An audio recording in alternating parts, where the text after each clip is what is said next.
Bismillahirrahmanirrahim. Assalamualaikum warahmatullahi wabarakatuh dan selamat sejahtera.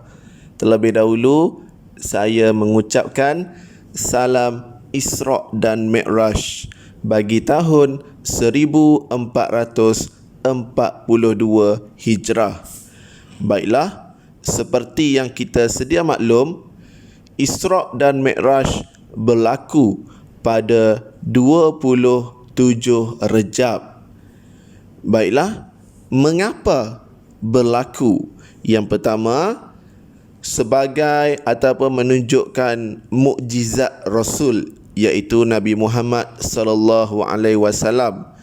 Yang kedua, tujuan peristiwa ini berlaku ialah untuk menghiburkan hati Nabi Muhammad sallallahu alaihi wasallam yang sedang berduka, yang kita kenali sebagai tahun duka cita baginda. Seterusnya, peristiwa ini berlaku untuk memaparkan kekuasaan Allah. Maksudnya, Allah mampu melakukan apa sahaja yang dikehendakinya. Dan yang keempat, tujuan berlakunya peristiwa ini ialah untuk menerima perintah solat. Baiklah, peristiwa yang berlaku sebelum Isra', menurut Imam Bukhari, pada malam itu Nabi Muhammad sallallahu alaihi wasallam tidur bersama Hamzah dan Ja'far. Kemudian baginda didatangi malaikat Jibril dan Mikail yang mengangkat Nabi Muhammad sallallahu alaihi wasallam ke telaga Zamzam. Di sana baginda telah dibedah, dibersihkan hati dan dimasukkan ilmu, hikmah dan iman. Baginda juga telah ditutup dan dicop kenabian pada belikatnya.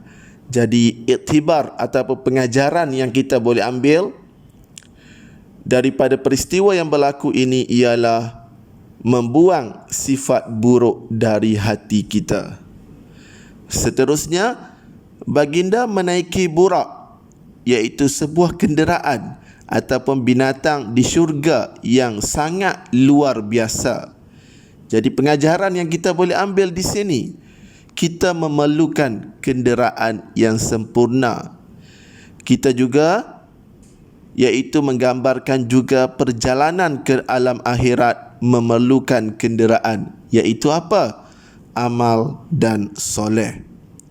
Baiklah, iktibar yang boleh kita ambil juga kenderaan yang cepat ataupun laju menunjukkan kita perlu membuat sesuatu kerja ataupun tanggungjawab yang diamanahkan dengan segera, tidak boleh ditangguh-tangguhkan. Baiklah, seterusnya peristiwa Isra'. Di semua tempat baginda disuruh solat sunat oleh malaikat Jibril. Pengajaran ataupun iktibar yang boleh kita ambil juga. Yang pertama, banyakkan solat sunat bagi mencari keredaan ilahi. Kemudian kita juga perlu solat sunat ketika ataupun apabila masuk ke masjid. Baiklah, dalam peristiwa ini pelbagai gambaran telah ditunjukkan ataupun dipamerkan kepada baginda Rasulullah sallallahu alaihi wasallam. Antaranya kita boleh lihat beberapa gambaran yang telah ditunjukkan kepada Nabi Muhammad. Jin Ifrit membawa obor api mengejar Nabi untuk menghalang perjalanannya. Dalam kejadian ini yang boleh kita ambil ialah setiap usaha kebaikan tidak terlepas dengan ujian. Seterusnya, iblis dan syaitan adalah musuh utama manusia. Dan yang ketiga, kita dilarang berdamping atau mengamalkan ilmu hitam. Seterusnya, gambaran kedua yang telah ditunjukkan kepada baginda, petani bercucuk tanam dan memungut hasil segera tanpa henti. pengajaran ataupun iktibar daripada gambaran ini, yang pertama, pahala berlipat ganda bagi yang berjihad dan bersedekah. Seterusnya, setiap amal akan diberi balasan yang setimpal. Kemudian, kita perlulah mencari rezeki yang halal. Jadi, boleh rujuk surah Al-Baqarah dalam ayat 261. Gambaran yang seterusnya, bau wangi kubur tukang sikat rambut anak Fir'aun dan anaknya. Jadi pengajaran ataupun iktibar yang kita boleh ambil, yang pertama, iman sebagai perisai. Yang kedua, ganjaran berlipat ganda bagi yang mempertahankan keimanan mereka. Seterusnya, kemuliaan seseorang terletak di atas kekuatan iman. Jadi kita boleh rujuk dalam surah Al-Ankabut ayat 2 hingga 3. Baiklah, peristiwa Mi'raj. Yang pertama, menemui para anbiya dan malaikat penjaga langit yang mendoakan untuknya. Di langit pertama, baginda bertemu Nabi Adam alaihissalam.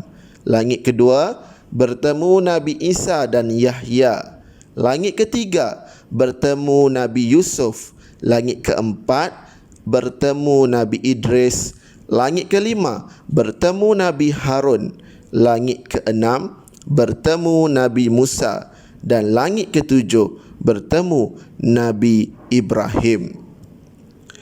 Baiklah, dalam peristiwa ini, baginda dapat melihat rupa Jibril yang sebenar. Baginda juga dibawa melihat syurga dan neraka. Baginda naik ke mustawa dan mendengar kalam menulis di Lauh Mahfuz. Baginda juga naik hingga ke Arash dan bermunajat kepada Allah. Baginda menerima perintah solat 50 waktu. Ketika ini, baginda diberi nasihat oleh Nabi Musa agar minta dikurangkan sehingga menjadi 5 waktu solat. Orang-orang kafir tidak percaya dan ada orang Islam yang murtad semula. Hanya Abu Bakar yang membenarkan dan beberapa orang sahaja yang mempercayai walaupun sudah ditunjukkan bukti. Baiklah, antara pengajaran yang kita boleh ambil daripada peristiwa Isra' dan Mi'raj. Yang pertama, membuktikan kebesaran Allah. Yang kedua, menguji akidah dan keimanan. Yang ketiga, gambaran kehidupan dan balasan di akhirat. Yang keempat, berwaspadalah dengan godaan syaitan dan perancangan halus Yahudi dan Nasrani. Yang kelima, solat merupakan kemuncak ibadat. Yang keenam, banyakkan muhasabah. Baiklah, kesimpulan yang kita boleh buat berdasarkan peristiwa ini. Peristiwa ini suatu kenyataan yang mesti diterima kebenarannya oleh orang yang beriman sebagai cara menghisap diri ketika menjalani kehidupan. Janganlah hanyut dalam keduniaan sehingga mengabaikan tanggungjawab sebagai khalifah Allah di dunia ini. Jadi setakat itu sahaja perkongsian yang boleh saya kongsikan sempena peristiwa Isra' dan Mi'raj pada tahun ini. Sekian, sehingga kita berjumpa lagi. Assalamualaikum warahmatullahi wabarakatuh. Bye-bye.